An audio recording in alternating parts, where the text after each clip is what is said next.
किताब के पन्ने अपने साथ कई राज दफन करके रखते हैं जो सिर्फ उन्हें दिखते हैं जो पढ़ना जानते हो, पर कुछ किताब ऐसी होती है जिनके अंदर छुपे राज अगर बाहर निकल जाए तो वो पूरी कायनात पर कहर ढा सकते हैं। आज से तकरीबन 1000 वर्ष पूर्व उस समय के रोमानिया में एक नवयुवक रहा करता था। उसका पढ़ाई लिखाई में कोई खास रुचि नहीं थी और न ही घर के कामों में साथ देता था। वो नौजवान पूरा दिन बस घूमना फिरना पसंद करता था। एक दिन वो नौजवान, जिसका नाम माइकल था, वो घूमते फिरते अपने घर से थोड़ी दूरी पर खेतों में पहुंच गया। अभी कुछ ही देर हुए होंगे कि उसे एहसास भी हुआ कि खेत के बगल में जो जंगल है वहां से कोई उस पे नजर रख रहा है। पहले तो माइकल को लगा कि वे उसने जो देखा या आभास हुआ तो एक भ्रम है। कुछ देर जंगल को निहारने के बाद वो वापस अपने काम पर लग गया कि तभी माइकल को एहसास हुआ कि जंगल से कोई जानवर उस पर घात लगाकर बैठा है और वो जंगली जानवर कभी भी हमला कर सकता है। ऐसा विचार दिमाग में आते ही माइकल के पसीने छूट गए। वो थर थर कांपने लगा। उसे लगा कि वो नहीं बचेगा, लेकिन तभी उसके दिमाग में एक विचार आया कि क्यों न जंगल में जाके देखा जाए। माइकल हाथ में एक डंडा लिए डरते हुए जंगल में प्रवेश कर गया और कई घंटे तक लगातार खोजने के बाद भी उसे न तो कोई जानवर मिला और न ही कोई इंसान। काफी देर भटकने के कारण माइकल काफी थक चुका था।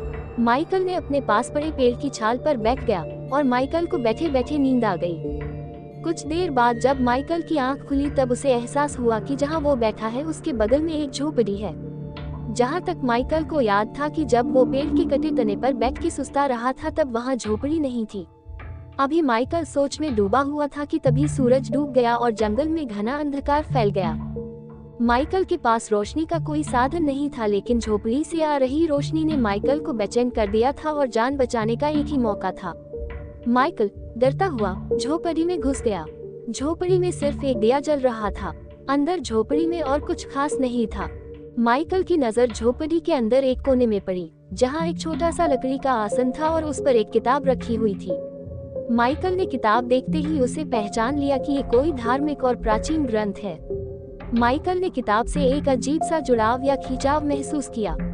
लाख प्रयासों के बावजूद वो खुद को किताब से दूर नहीं कर पाता है और तुरंत ही किताब को उठा लेता है। किताब को हाथ में लेते ही गजब हो गया। किताब के अंदर से निकलकर कुछ अजीब सा माइकल के अंदर घुस जाता है।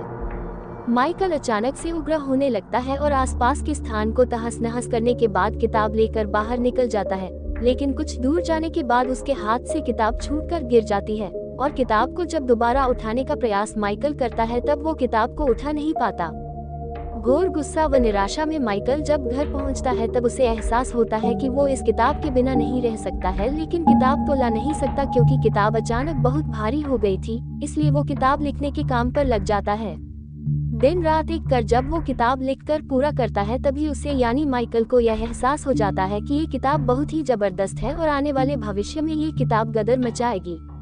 माइकल को अपनी खुशी पर हंसते हंसते न जाने कब हार्ट अटैक आ गया और माइकल की वही सांसें थम गई। माइकल की किताब पर शैतानों के साए का कब्जा हो गया और उसके बाद जिसने भी उस किताब को पढ़ने का प्रयास किया उसकी अकाल मृत्यु हो गई। किसी ने सही कहा है, कुछ किताबें जिंदगी बना देती है तो वही कुछ किताबें जिंदगी बर्बाद भी कर सकती है।